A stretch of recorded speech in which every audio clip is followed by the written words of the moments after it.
The lawyer carefully opened the sealed envelope, and as he read the first paragraph aloud, the three heirs froze, because the name that appeared there wasn't any of theirs. It was Susan's, the housekeeper they had just humiliated, the same plump 69-year-old woman whom just an hour before they had treated like garbage, the same woman they had ordered to pack her things into black plastic garbage bags, the same woman whose antique watch, a gift from their father, Mark had thrown to the floor and stomped on with his $1,000 Italian shoes. Now, her name was there, in the will, and what followed was about to destroy everything the heirs thought was theirs. My name is Susan, but everyone just called me Zoo for 45 years. Those two letters were all I needed. Zoo, come here. Zoo, make the coffee. Zoo, the kids are hungry. Zoo, Mr. Orlando needs his medicine. Zoo, as if my full name was too long to pronounce, as if I was too insignificant to deserve more than 2 letters. But Mr. Orlando, he never called me that. From the very first day, 45 years ago, he called me by my full name, Susan. He pronounced it slowly, as if each syllable deserved its own moment, as if my name was something precious that needed to be handled with care. And now, Mr. Orlando was gone, and I was alone, in a world that had never truly wanted me. Let me tell you how we got here. It was 1979. When I arrived at the Almeida family estate, I was 24 years old, young, scared, and I had just arrived from the countryside with a cardboard suitcase and $200 that my mother had saved for 5 years to give me a chance in the big city. The ad in the newspaper simply read, "Housekeeper wanted, good pay, ask for Mr. Orlando Almeida." It didn't mention that the house was a 3-story mansion with a garden and a swimming pool. It didn't mention that Mr. Orlando owned 2 supermarkets and was on his way to building an empire. It didn't mention that this job was going to become my entire life. I remember the day of the interview as if it were yesterday. Mr. Orlando was 37 years old then, tall, slender, with eyes that seemed to see beyond what people showed. His wife, Mrs. Carmen, was sitting next to him, with a baby in her arms, and another 3-year-old boy running around the room. That baby was Richard, the same Richard who, 45 years later, would order me to leave the house in 24 hours. But at that moment, Richard was just a baby, with curious eyes, staring at me from his mother's arms. "You don't have any experience," Mrs. Carmen said, looking at my application with distrust. "You've never worked in a house like this." "It's true," I admitted, "but I learn fast, and I work hard. Harder than anyone you've ever met." Mr. Orlando looked at me for a long moment. Then he smiled. "She's hired," he said. Mrs. Carmen looked at him, surprised. "Orlando, we haven't even interviewed her properly." "I don't need to interview her," Mr. Orlando responded. I saw her hands. Her hands are full of calluses. Those are hands that know work. Those are hands I can trust. And that's how it all began. 45 years. It's hard to explain what 45 years of your life mean in a single place. I saw Patty being born. I held her in my arms when she was just hours old because Mrs. Carmen was too exhausted to hold her. I saw Mark being born. I was the one who took him to the hospital in my own arms when he had his first febrile seizure at 2 years old, because the driver wasn't available, and there was no time to lose. I saw Richard take his first steps. I saw Patty lose her first tooth. I saw Mark learn to ride a bike in the backyard, falling again and again, until he finally got it. I watched them grow up. I watched them change, and I watched them become people I didn't recognize. Richard became cold and calculating since he was a teenager. He looked at me as if I were part of the furniture, something that was there but didn't deserve attention or respect. Patty became superficial and vain. All she cared about was clothes, jewelry, parties. She never worked a day in her life. She lived off her father's allowance, as if it were a divine right. Mark became irresponsible and dangerous, always getting into trouble, always needing his father to bail him out of some debt or some scandal. But Mr. Orlando, he never changed. He was still the same man who had hired me because of my hands full of calluses, the same man who pronounced my full name as if it were something precious. And I stayed there, not for the money. The money was never important. I stayed for him, because Mr. Orlando was the only person in the world who treated me like a human being. Mrs. Carmen died in 1992. Breast cancer, quick and merciless. In 6 months, she went from being a woman full of life to a fragile body that could barely get out of bed. I took care of her until the end. I fed her when she could no longer hold the spoon. I bathed her when she could no longer stand alone. I read her books when the pain wouldn't let her sleep. I sat beside her bed on dark nights, holding her hand while she cried. The children almost never came. Richard was too busy with his work. Patty was traveling in Europe. Mark was who knows where, probably gambling his father's money in some casino. But I was there. I was always there. And when Mrs. Carmen died, I was the one who closed her eyes. I was the one who prepared her body for the funeral. I was the one who held Mr. Orlando while he cried like a child, broken by the pain of losing the woman he had loved for 30 years. After Mrs. Carmen's death, something changed in the dynamic of the house. Mr. Orlando became quieter, more reflective. He spent hours in his study, looking at old photos, and writing letters that he never sent.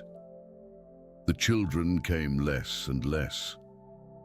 Richard only showed up when he needed money for some business. Patty called occasionally to ask for her allowance to be deposited. Mark appeared from time to time, always with some story about an investment opportunity. That never turned out to be real. But I stayed there, cooking Mr. Orlando's favorite meals, keeping the house spotless, listening to his stories about the past, being his companion in the solitude of a mansion, too big for one man alone. And then came 1995, the year that almost destroyed everything. It was an economic crisis that no one saw coming. Mr. Orlando's supermarkets, profitable for 2 decades, were suddenly bleeding money. The banks slammed their doors in his face. Investors fled. Suppliers demanded immediate payment. Mr. Orlando needed $1 million to save the company. $1 million he didn't have. I remember the night I found him sitting in his study, head in his hands, silently weeping. "Mr. Orlando," I said from the doorway. "What's wrong?" "It's all going to end, Susan," he told me. "Everything I've built, everything I've worked for, it's all going down the drain."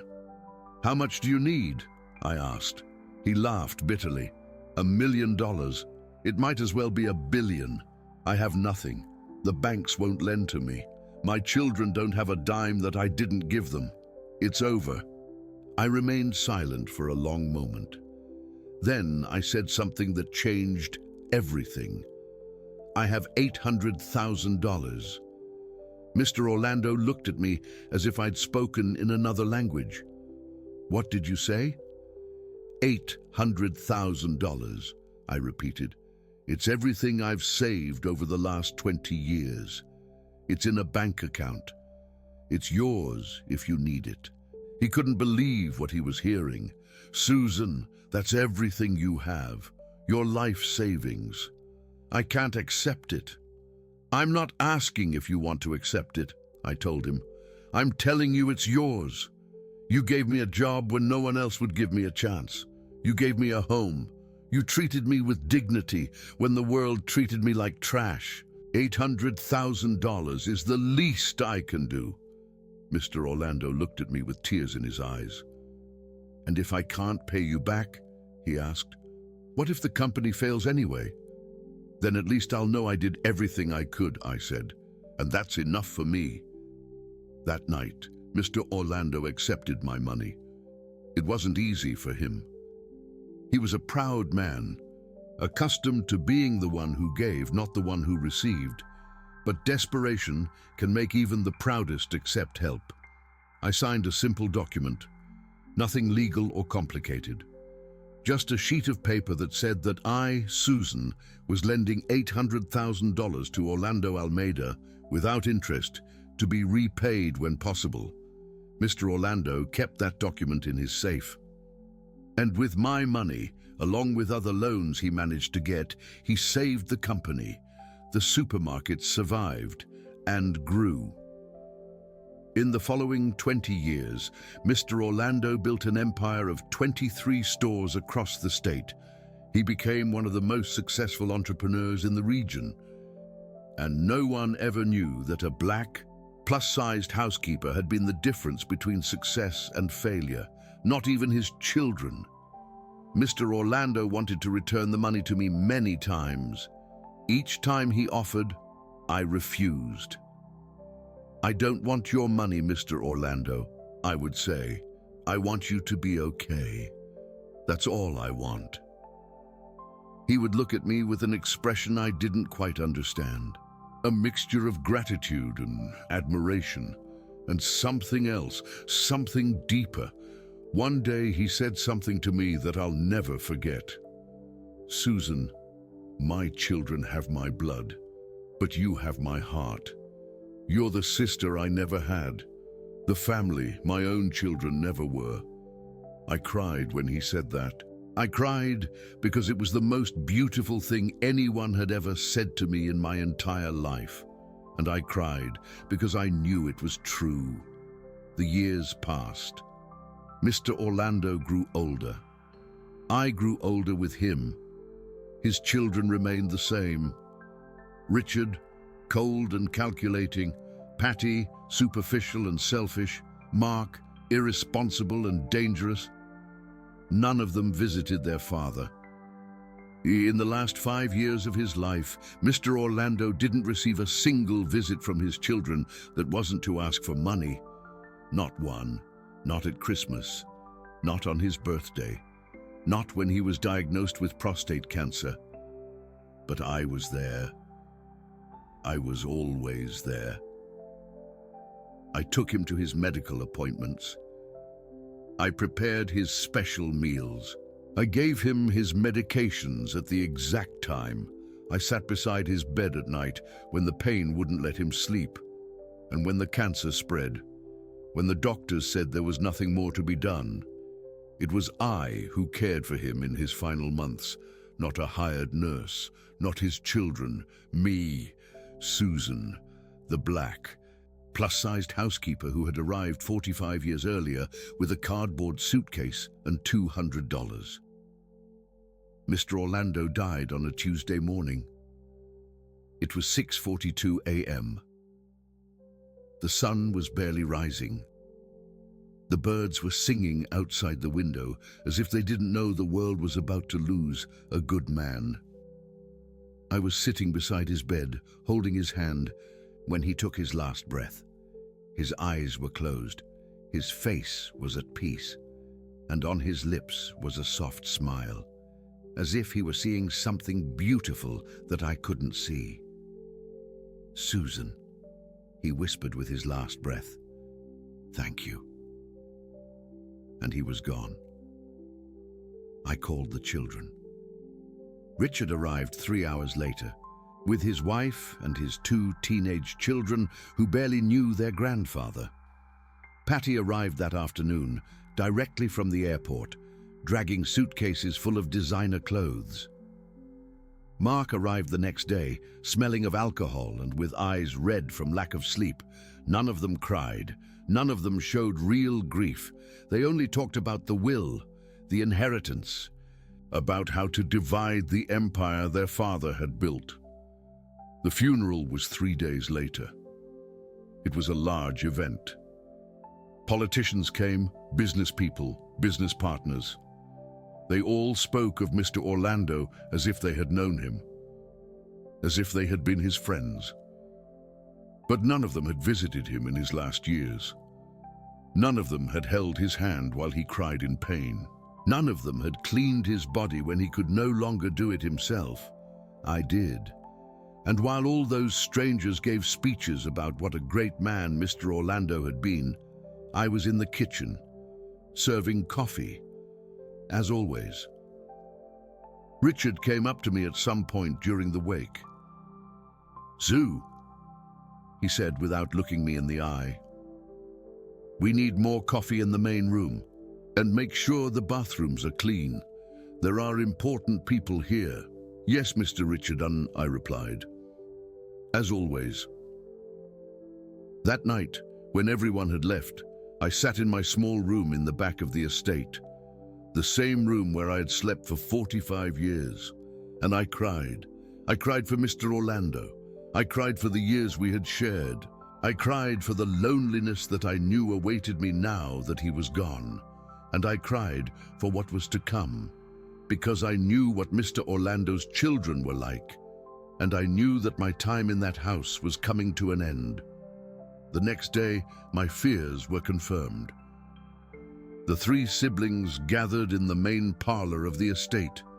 Richard settled into the armchair that had belonged to their father, the brown leather armchair where Mr. Orlando had spent his afternoons reading. Seeing Richard there, acting as if he already owned everything, sent a sharp pang through my chest.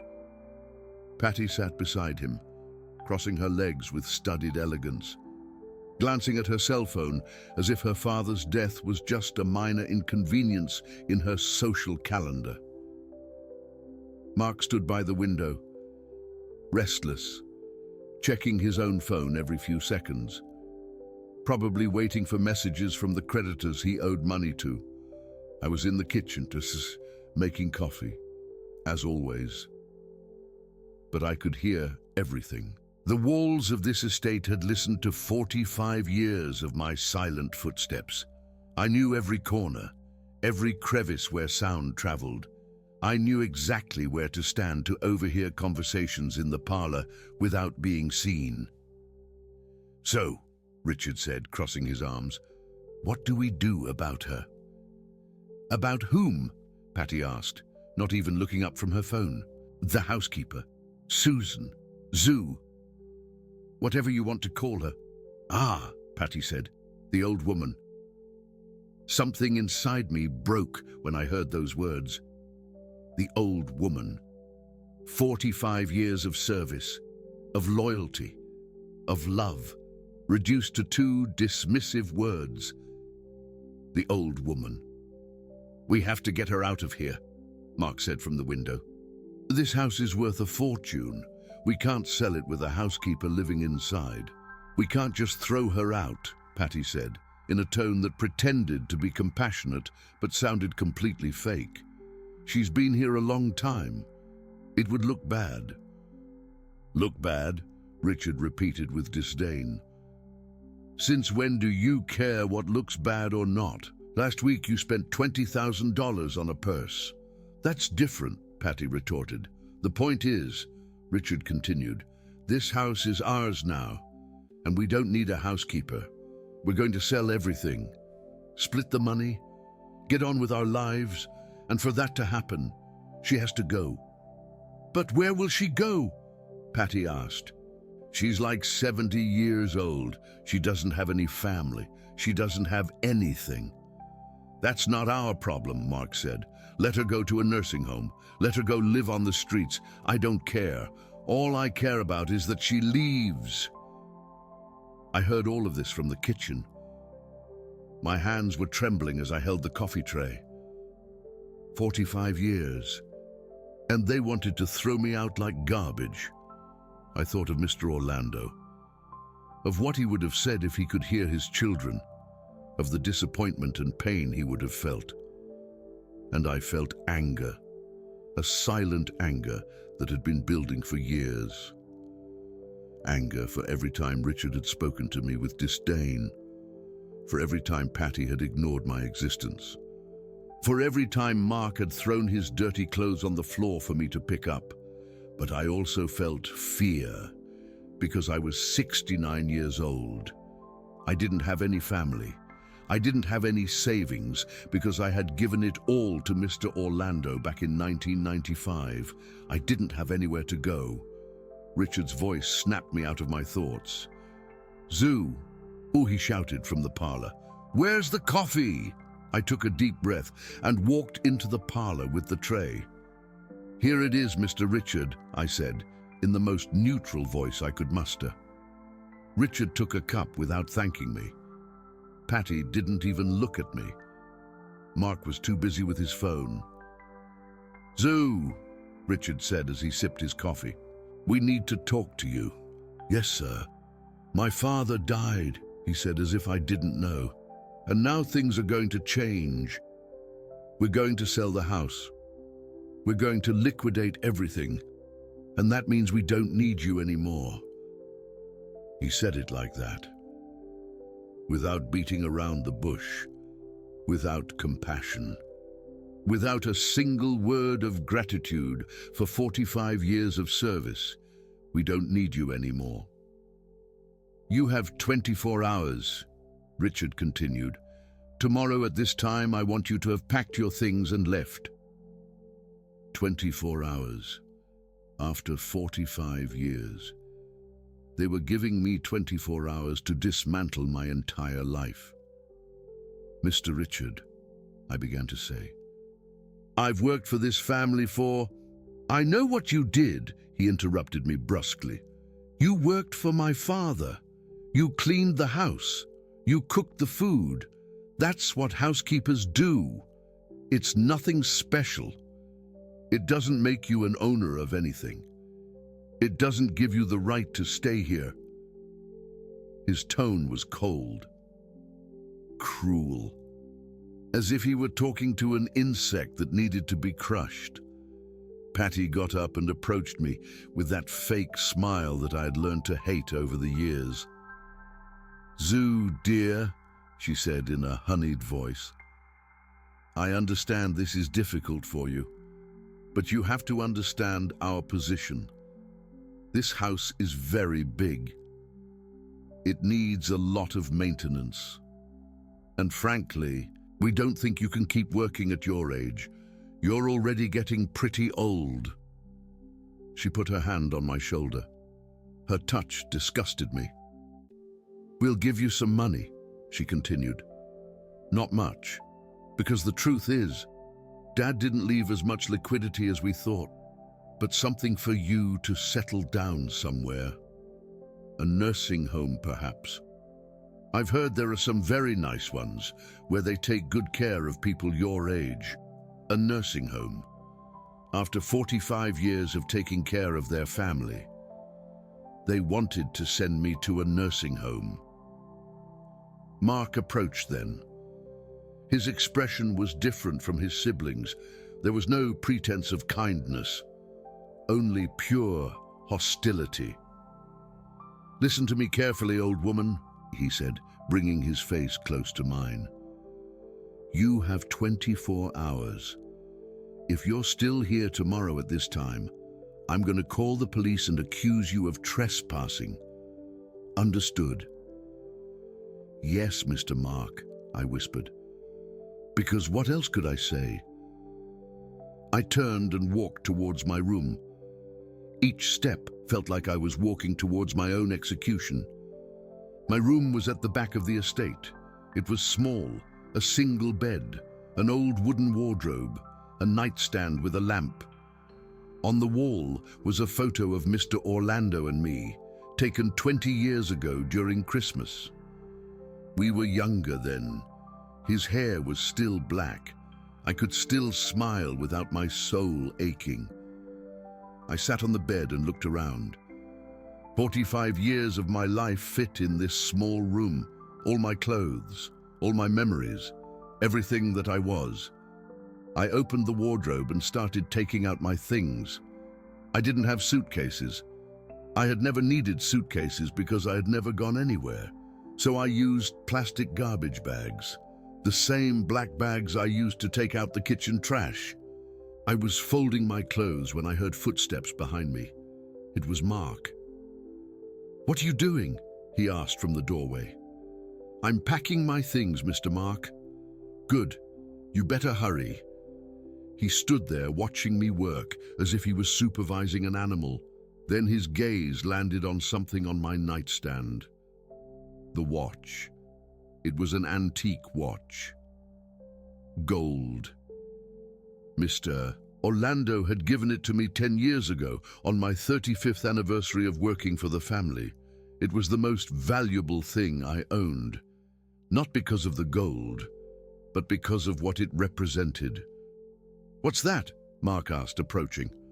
"It's a watch your father gave me," I replied. Mark grabbed it from the nightstand without asking. He examined it with predatory eyes. "This watch is gold," he said. "It must be worth about $5,000. Where did you steal it?" "I didn't steal it, Mr. Mark. Your father gave it to me." "Liar," he said, his voice dripping with venom. "My father would never give you something like this. You're a thief. I always knew you were a thief, Mr. Mark." Please," I pleaded. "That watch is the only thing I have. It's a gift from your father. He gave it to me personally." Mark looked at me with disdain, and then, without any warning, he threw the watch to the floor. The crystal shattered as it hit the hardwood floor, but that wasn't enough for him. He raised his foot. That foot shod in an Italian shoe that probably cost more than I had earned in a year, and stomped on it, once, twice, 3 times, until the watch was nothing more than fragments of metal and glass scattered across the floor. "Now you don't have any proof of anything," he said with a cruel smile. "Hurry up with your luggage, old woman." And he left. I stood there staring at the remains of the watch. Tears streamed down my face, but they weren't tears of sadness. They were tears of rage. A rage so deep that I felt it would consume me from the inside. But I didn't say anything. I didn't scream. I didn't curse. I didn't plead. I just knelt on the floor and gathered the fragments of the watch with my hands. Every piece, every sliver of glass, and every fragment of metal. I wrapped them in a white handkerchief and put them in my pocket, because even though the watch was destroyed, the love it represented was still intact. And that no one could take from me. I finished packing my things. I didn't have much. A few changes of clothes, some personal items. The photo of Mr. Orlando and me, the fragments of the watch in my pocket. As I was about to close the closet, I noticed something I had forgotten was there. An old shoebox, hidden in the back of the top shelf. I carefully took it down. Inside were letters. Dozens of letters. Letters that Mr. Orlando had written to me over the years. He never mailed them. Because we lived in the same house, he would simply leave them under my door, or on my pillow, or next to my breakfast plate. I had forgotten I had them. I picked one at random and read it.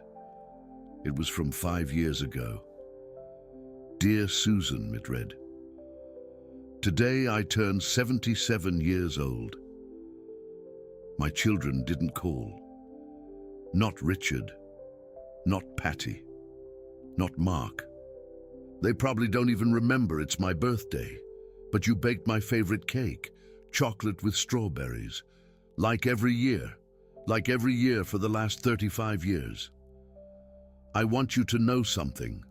When I leave this world, I want you to be treated with the dignity you deserve. I have taken steps to ensure that happens. I can't tell you more now, but trust me, your loyalty will be rewarded. Your love will not go unanswered. You are the sister I never had, the family my children never were, and I love you more than words can express. With all my love, Orlando. I read the letter 3 times. I have taken steps. What steps? What had Mr. Orlando done? I put the letters in one of the black plastic garbage bags, and I waited, because something told me this wasn't over yet. At 11 o'clock the next morning, the lawyer arrived. Dr. Sebastian Mendes, 70 years old. Black like me, although a lighter shade. Completely white hair, gold-rimmed glasses, an impeccable dark grey suit. He had been Mr. Orlando's friend for 50 years. They had met when they were both young and poor, struggling to get ahead in a world that didn't want them. Dr. Sebastian had been Mr. Orlando's lawyer throughout his entire career. He had drafted all his contracts, all his deeds, all his legal documents, and he had drafted his will. The 3 heirs gathered in the main living room. Richard was anxious, drumming his fingers on the arm of the sofa. Patty was obsessively checking her phone. Mark couldn't stand still, pacing back and forth like a caged animal. I was in the kitchen. Again, always in the kitchen. But this time, Dr. Sebastian surprised me. "Ms. Susan," he said, peering through the kitchen doorway, "please come to the living room. Mr. Orlando left specific instructions that you must be present during the reading of the will." The 3 siblings looked at each other. "What?" Richard said. "She's just the housekeeper. What does she have to do with my father's will?" Dr. Sebastian looked at him with an expression I knew well. It was the same expression Mr. Orlando wore when his children disappointed him. "Mr. Orlando was very clear in his instructions, Mr. Richard. Ms. Susan must be present. If she is not, I will not read the will. It's that simple."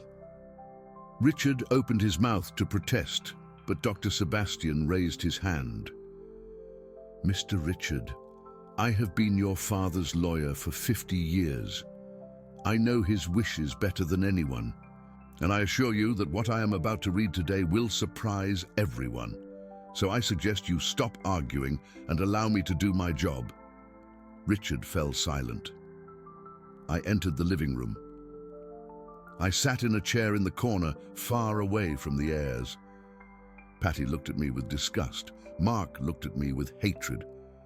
Richard looked at me as if I were a stain on his upholstery.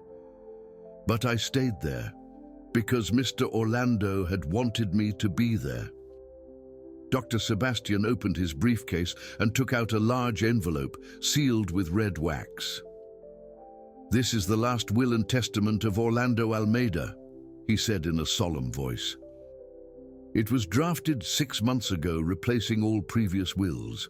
It was signed in the presence of 3 witnesses and properly notarized. It is completely legal and binding." He opened the envelope carefully. He took out several documents and began to read. "I, Orlando Almeida, in full use of my mental faculties and of my own free will, declare this my last will and testament." Dr. Sebastian paused. He looked at the 3 heirs, Then he looked at me and continued. Before detailing the distribution of my assets, I want my children to know something. I've spent the last few years of my life watching them, observing how they treated the people around them, especially observing how they treated Susan, the housekeeper who has cared for me for 45 years. Richard shifted uncomfortably in his seat. Patty stopped looking at her phone. Mark froze in the middle of the room. I've seen how you ignore her. The lawyer continued, reading Mr. Orlando's words. I've seen how you look down on her. I've heard you talking about her when you thought I couldn't hear. The old woman, the black woman, the fat woman, the useless woman. I felt my heart stop. Mr. Orlando knew. He always had. What my children don't know, the lawyer continued, is that Susan isn't just a housekeeper. Susan is the reason we still have something to inherit. Back in 1995, when the company was on the verge of bankruptcy, when the banks had closed their doors to me and the investors had fled, it was Susan who saved me. Richard looked at the lawyer in confusion. What's he talking about? He asked. Doctor. Sebastian ignored him and continued reading. Susan lent me $800,000, everything she had saved in 20 years of work, money she could have used to buy a house, to live with dignity, to build her own life. But instead, she gave it to me, without asking for anything in return. No conditions, just because she trusted me. Patty opened her mouth, but no sound came out. With that money, I saved the company, and in the following 20 years, I built an empire of 23 supermarkets, everything we have today, all the money, all the properties. Everything exists thanks to the generosity of a housekeeper who earned less in a year than you spend in a month. Mark took a step forward. This is ridiculous, he said. My father was senile. He didn't know what he was saying. Dr. Sebastian looked at him coldly. Your father was evaluated by 3 independent psychiatrists before signing this will, Mr. Mark. All 3 certified that he was in full use of his mental faculties. I have the documents right here if you'd like to see them. Mark was silent. The lawyer continued reading. My children never knew about this loan because they were never interested enough in my life to ask. In the last 5 years, none of you visited me without having a financial motive. None of you called on my birthday. None of you came to see me when I was diagnosed with cancer. Only Susan was there, always Susan. So, I've made a decision. Dr. Sebastian turned to the next page. The room was in absolute silence. Even I held my breath. Clause 1. 51% of the shares of Almeida Supermarkets will be transferred to Susan Aparecida dos Santos. Richard jumped to his feet. What? He screamed. This is insane. Dr. Sebastian raised his hand. Sit down, Mr. Richard, I'm not finished. Richard didn't sit down. He remained standing, his face red with fury, his fists clenched. Patty was as pale as a ghost. Mark looked like he was going to throw up. And I simply couldn't believe what I was hearing. Clause 2, the lawyer continued. The family estate located at 423 Palm Tree Lane will be transferred to Susan Aparecida dos Santos to be inhabited for the rest of her life or used as she sees fit. This is impossible, Patty shrieked, abandoning all pretense of composure. Dad can't leave us without a home. The will is legal, Mrs. Patty, said Dr. Sebastian calmly. Your father owned all of these assets and had every right to dispose of them as he wished. Clause 3, the lawyer continued, to each of my 3 children, Richard, Patty, and Mark, I leave the sum of $100,000. $100,000? Compared to the millions that the company and the estate were worth, $100,000 was a pittance. It was a deliberate insult, and everyone in the room knew it. I'm going to contest this, Richard screamed. I'm going to hire the best lawyers in the country. This isn't going to stand. Dr. Sebastian sighed. Mr. Richard, Your father anticipated your reaction. That's why he included an additional clause. He turned to the next page. Contest clause. If any of my children attempts to contest this will by any means, they will automatically lose the $100,000 due to them, and their share will be transferred to Susan. Richard was speechless. It was a brilliant move by Mr. Orlando. He knew his children would try to fight the will, so he had set a trap for them. If they fought, they lost even the little that he had left them. There's something else, said Dr. Sebastian. Mr. Orlando left a video that must be played as part of the reading of the will. He took a tablet from his briefcase. He turned it on, and on the screen appeared Mr. Orlando. He looked weak, emaciated. It was evident that the video had been recorded during his final months of life, when the cancer was already consuming him. But his eyes shone with clarity, and his voice, although weak, was firm. Children, said Mr. Orlando from the screen, if you're watching this video, it's because I'm gone, and I'm sure you're furious about what you've just heard. Richard glared at the screen with hatred. Patty had tears in her eyes, but they weren't tears of sadness. They were tears of rage. Mark looked like he wanted to destroy the tablet with his own hands. I want to explain why I made this decision, continued Mr. Orlando. It's not out of revenge, it's not out of cruelty, it's out of justice. He paused to cough. Back in 1995, Susan saved me. She gave me everything she had, and when I wanted to return the money, she refused. I don't want your money, she said. I just want you to be okay. Those were her exact words. She didn't want anything. She just wanted me to be okay. Mr. Orlando looked directly at the camera. In 45 years, none of you said anything like that to me. None of you did anything like that. You only took money. You took comforts. You took everything I gave you as if it were your right. And when you couldn't take any more, you simply ignored me. His eyes welled up with tears. The last 5 years of my life were the loneliest I've ever lived. I was dying of cancer, and my own children didn't come to see me, but Susan was there, every day, every night, giving me my medications, preparing my food, holding me when I cried in pain. He looked to the side, as if someone were there off camera. She's here right now while I'm recording this. She doesn't know what I'm saying. She doesn't know what I'm going to leave her. And when she finds out, she's probably going to cry and say she doesn't deserve it. Mr. Orlando smiled tenderly. But she does deserve it, more than anyone I know, because she gave me something money can't buy. She gave me love, true love, unconditional, without expectations. And that's worth more than all my supermarkets combined. The video showed Mr. Orlando looking directly at the camera with a serious expression. Now, I'm going to reveal something Susan doesn't know. Something I've kept secret for 30 years. I felt my heart stop. What secret? What else could there be? The money Susan lent me in 1995. Mr. Orlando said, I never spent it on the company. What? I didn't understand. If he didn't use my money to save the company, then what did he use it for? I invested it, Mr. Orlando continued.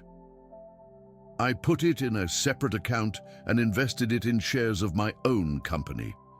Back in 1995, those shares weren't worth anything, but now, 30 years later, those shares are worth almost $5 million. $5 million.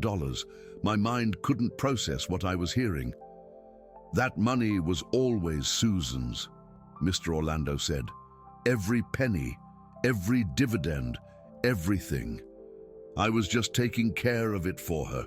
And now, Finally, she's going to receive it. Tears were streaming down my face. I couldn't stop them. Mr. Orlando looked at the camera one last time. Kids, I hope someday you'll understand why I did this. I hope someday you'll learn that money isn't the most important thing. That love, loyalty, and dignity are worth more than any inheritance. He paused. And Susan, if you're watching this, I want you to know something.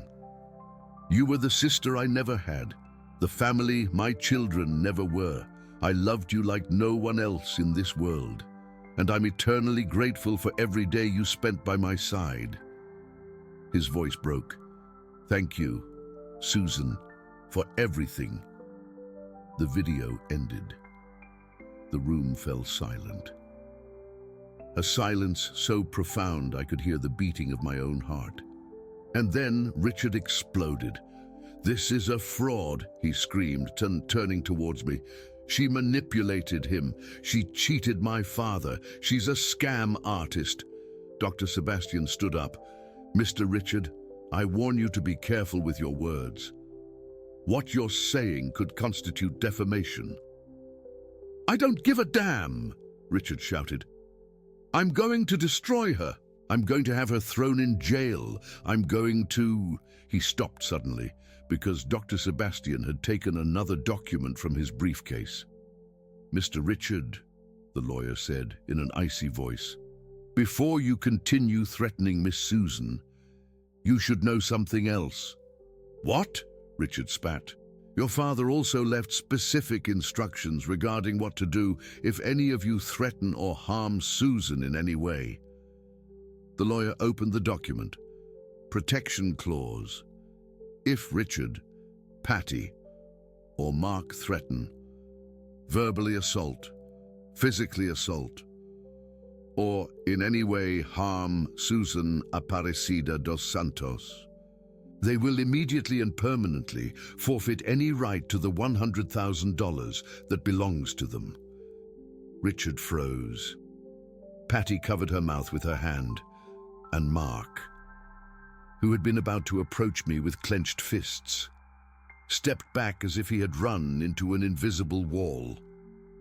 Mr. Mark, Dr. Sebastian said, looking directly at him, yesterday you entered Miss Susan's room, called her an old woman and a thief, and destroyed a clock that Mr. Orlando had given her. Technically, that could be considered verbal assault and destruction of property. Mark paled. However, the lawyer continued, since this occurred before the reading of the will, I am instructed to let this incident pass. But I warn you, Mr. Mark, if you threaten Miss Susan in any way again, you will forfeit the $100,000. Understood? Mark nodded silently. He hadn't lost yet, but he had been seconds away from doing so. Dr. Sebastian gathered his documents and put them back in his briefcase. That's all, he said. The will has been read in its entirety. The procedures for transferring assets will begin tomorrow. Gentlemen, ladies, I suggest you calm down and accept your father's will with the dignity he expected of you. He turned towards me. Miss Susan, I have some additional documents to review with you. We can meet tomorrow in my office. Yes, doctor, I whispered. I couldn't speak properly. I was still processing everything I had heard. Dr. Sebastian nodded, and then, before leaving, he took one last envelope from his briefcase. I almost forgot, he said. Mr. Orlando asked me to deliver this to you personally. Miss Susan. It's a letter he wrote for you. He asked me to give it to you only after the reading of the will. I took the envelope with trembling hands. My name was written on the front, in Mr. Orlando's unmistakable handwriting. Dr. Sebastian gave a slight bow and left the room. The three heirs were staring at me, Richard with pure hatred, Patty with a mixture of anger and confusion, Mark with something that looked like fear. But I didn't see them. I only saw the envelope in my hands, the last letter from Mr. Orlando. I turned and walked towards my room. No one tried to stop me. No one said anything. The silence was so dense I could almost touch it. I entered my small room and closed the door. I sat on the bed, and I opened the letter. "Dear Susan," it began, "if you're reading this, it's because I'm already gone. And if Dr. Sebastian followed my instructions, it's because you've just discovered everything I've left for you. I know you're probably crying right now. I know you're probably thinking you don't deserve any of this. I know you probably want to give everything back and just go back to being the housekeeper you always were. But you can't. And you shouldn't, because you, Susan, deserve every penny, every brick of this house, every share of this company, everything. For 45 years, you gave me something my own children never gave me. You gave me your time, your energy, your patience, your love. When Carmen died, you were the one who supported me. When my children abandoned me, you were the one who stayed. When cancer was killing me, you were the one who took care of me. You never asked for anything. You never complained. You never made me feel like a burden.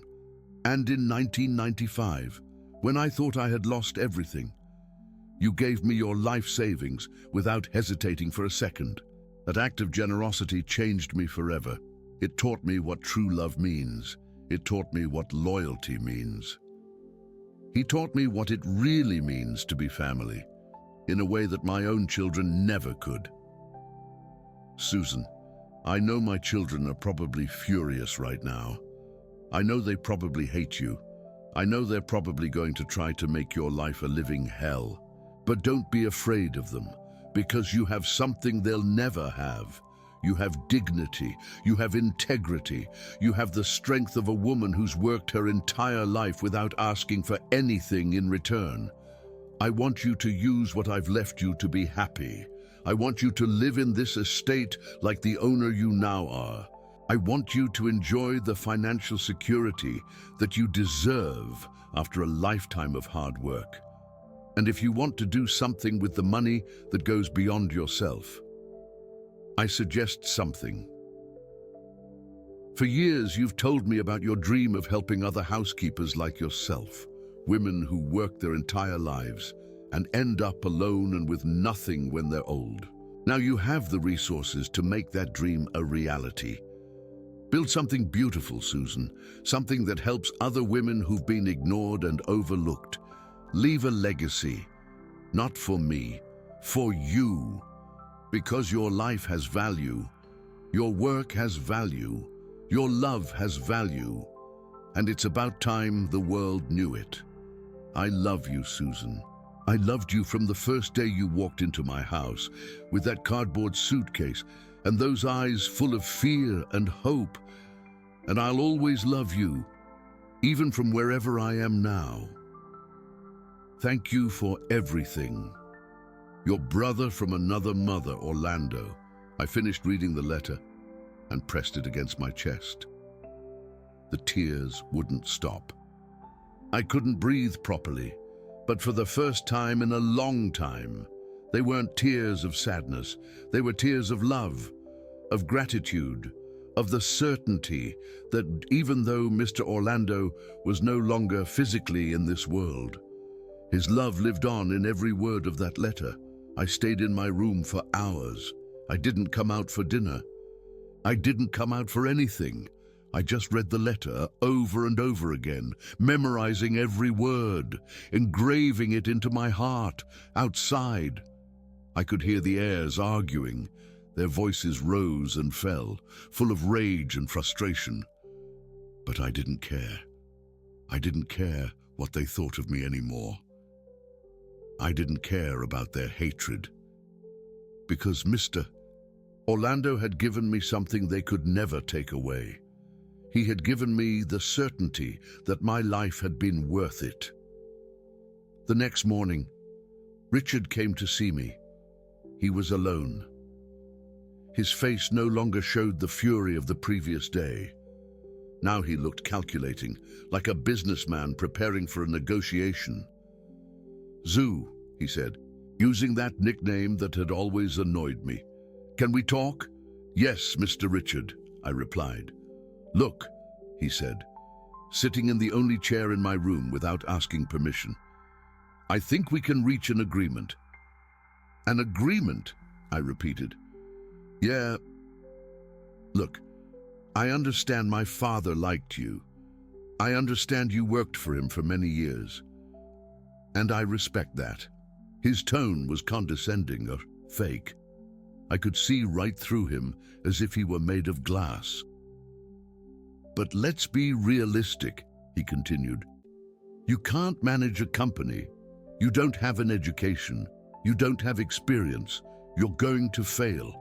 And when you fail, you're going to lose everything." I didn't say anything. I just looked at him. "I have a proposal," he said. "I'll give you $5 million. Cash. Right now. In exchange, you give me the company shares and the estate. You can keep living here if you want. In your room, as the housekeeper.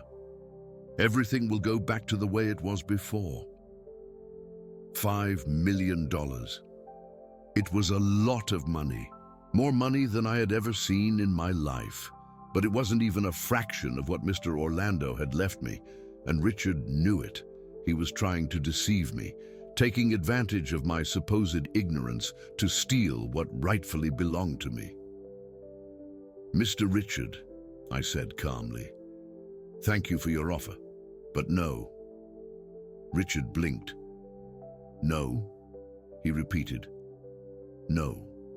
I'm not going to sell the shares. I'm not going to give up the estate, and I'm not going to be your housekeeper again." Richard's face turned red.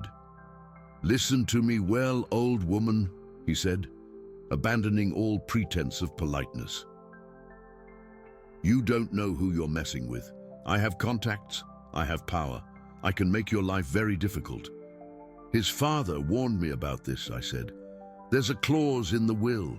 If you threaten me, you lose the $100,000. Richard froze. He had forgotten about the clause.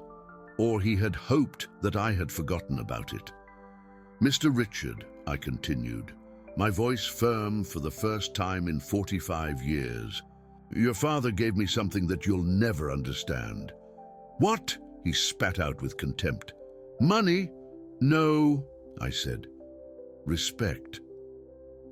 He looked at me uncomprehendingly. "For 45 years I worked for this family," I said. "I cooked your meals, I washed your clothes, I cleaned up your messes, I took care of your children. And you never, not once, said thank you." Richard opened his mouth to interrupt, but I raised my hand. "I'm not finished," I said. It was the first time in my life that I had said that to an employer, and it felt good. "Your father was different," I continued. "Your father saw me. He heard me. He treated me like a human being. And when he had the opportunity to reward me, he did. Not because I asked him to, not because I expected it, but because he knew it was the right thing to do." Tears began to form in my eyes, but I didn't let them fall. "The money doesn't matter to me, Mr. Richard. The estate doesn't matter to me. The shares don't matter to me. The only thing that matters to me is that your father knew who I really was, and he loved me for it." Richard looked at me in silence. For the first time, I saw something different in his eyes. It wasn't rage. It wasn't contempt. It was confusion, as if he couldn't understand how a simple housekeeper could have so much dignity. "Now, if you'll excuse me," I said, "I have things to do. The transfer paperwork starts today. Richard stood in the doorway for a moment. Then, without saying a word, he turned around and left. It was the last time he spoke to me directly. The months that followed were a whirlwind. Dr. Sebastian helped me with all the legal paperwork, the transfer of the shares, the deed to the estate, the bank documents. He also introduced me to the managers of the supermarkets, competent people who had managed the business for years under Mr. Orlando's supervision. They explained that I didn't need to do anything. They would continue working as always, and I would simply receive the dividends as the majority owner. But I didn't want to be an absentee owner. I wanted to honor Mr. Orlando's legacy. So I started to learn at 69 years old. I started taking business administration classes. I started attending board meetings. I started to understand how the business that Mr. Orlando had built actually worked. It wasn't easy. There was a lot I didn't understand. Many concepts were difficult for me to grasp. Many nights I felt overwhelmed and wanted to give up. But every time I thought about quitting, I remembered Mr. Orlando's words. Your life has value. Your work has value. Your love has value. And I kept going. A year after the reading of the will, many things had changed. Richard had tried to contest the will anyway. He hired expensive lawyers, filed lawsuits, made false accusations about my supposed manipulation of his father. It all failed. The will was solid. Psychiatrists had certified Mr. Orlando's sanity. The document from 1995, which Mr. Orlando had kept in his safe for 30 years, proved that I really had lent him the money. Richard lost every case, and each case cost him money. In the end, he spent the $100,000 his father had left him on attorney's fees. He went bankrupt. His wife left him. His kids were ashamed of him. The last time I heard about Richard, he was working as a salesman in an appliance store, the millionaire's son, selling televisions on commission.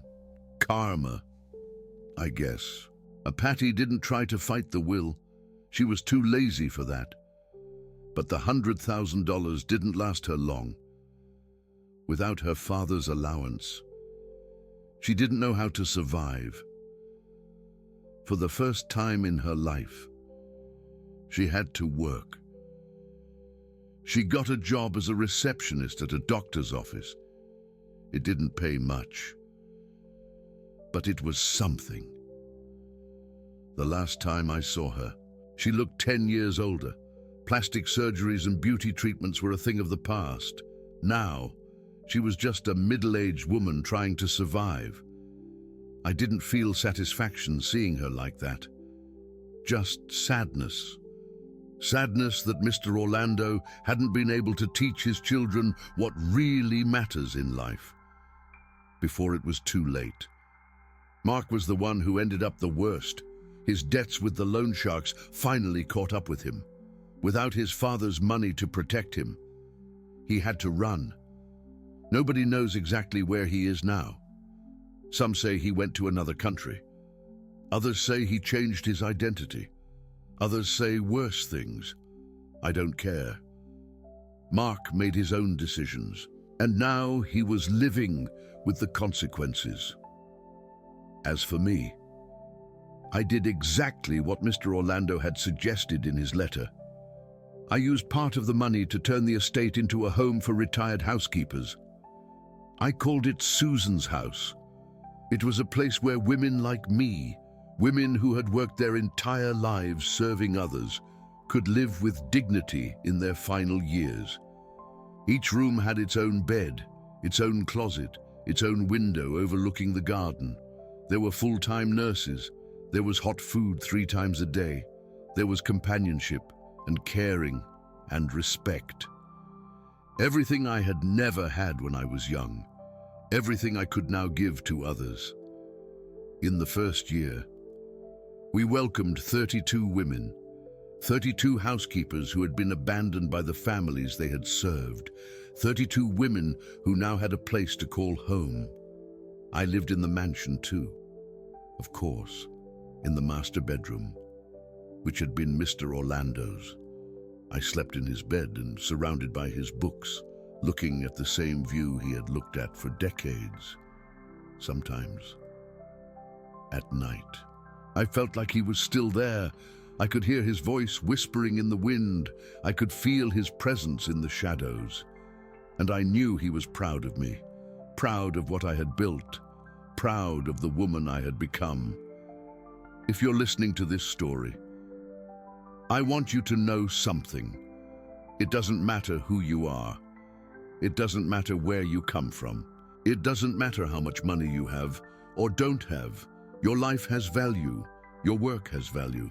Your love has value. Never let anyone make you feel less than you are. Never let anyone treat you like garbage. Never let anyone steal your dignity.